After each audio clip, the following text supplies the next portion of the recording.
Okay, we're putting together a fall wreath today. So I've got the frame and some wires that I trimmed in about the length from my wrist to my elbow. And make sure you keep those in a good spot so that they don't get lost in the shuffle. And then I've also got some pampas today. The recipe can vary. And I've got some preserved eucalyptus. I also have some fresh eucalyptus, which I'm going to make sure to use while it's fresh, but then it will dry really nicely onto the frame. So I like to lay out my items a little bit in advance. So I'm going to probably start with my baby eucalyptus, and then I've got that preserved eucalyptus, and then I'm probably going to add some of my dried items like the pampas, and then I also have some wheat and bunny tails that we'll be adding on next. I'm going to pull some of that over so I've got it handy. I got my clippers handy. And so I like to do a half style for the modern and have all my items going in one direction.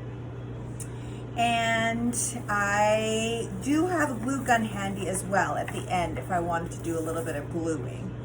But I'm going to teach it trying not to use the glue gun just for those folks that don't have a glue gun.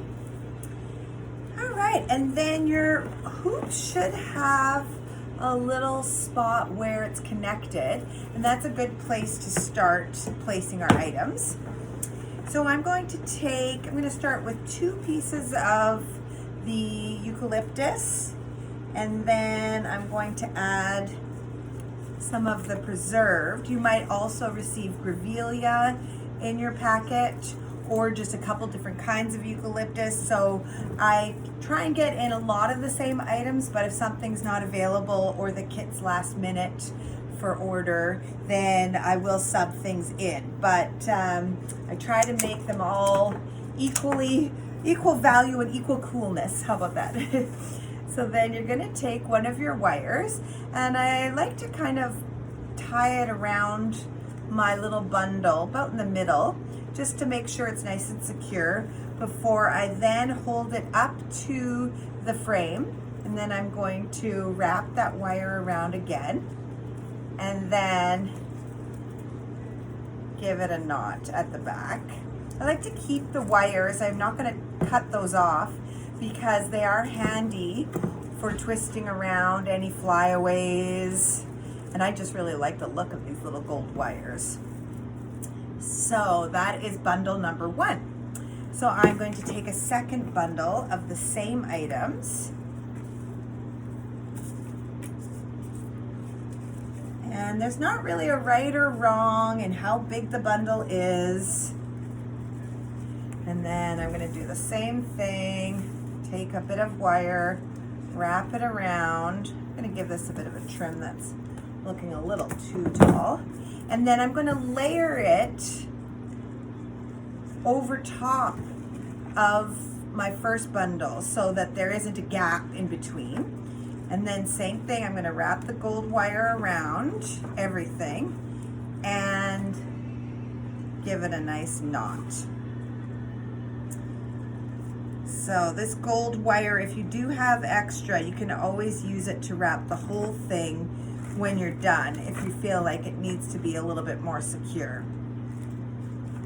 So this is kind of the overall shape I'm going with, and on the one side. Now you can have this be the bottom, the top, the left side, the right side. I'm just working with the left for now.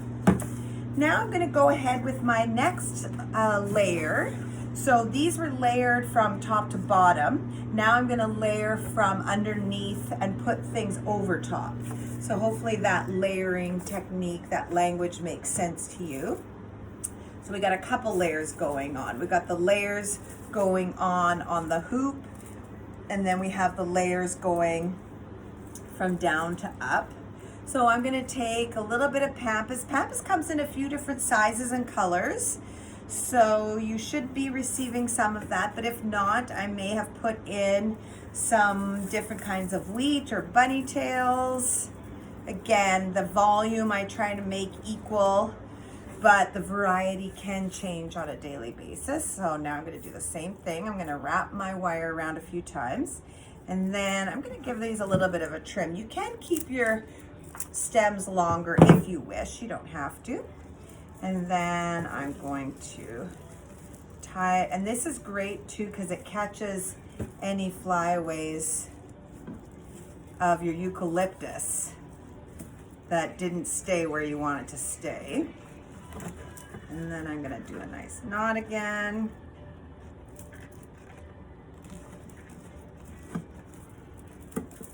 And then go for another layer, lower down. Hopefully you're getting into the rhythm and technique of the bundles. That's kind of the basis of attaching. That's what you kind of want to know your attaching technique, most importantly. And I'm going to wrap it around again. And this one, I kind of want it to sit up a little bit more. So I'm going to try and twist this around a bit before attaching my next bundle.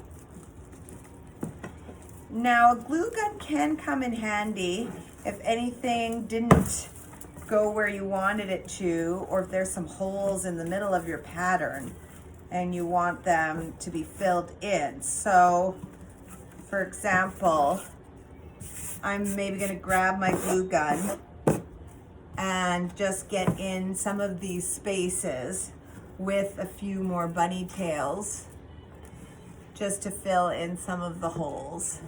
But it's capturing the overall look and shape that I'm after, so I'm pretty happy with that. And then you may or may not receive some ribbon as well in your little bundle.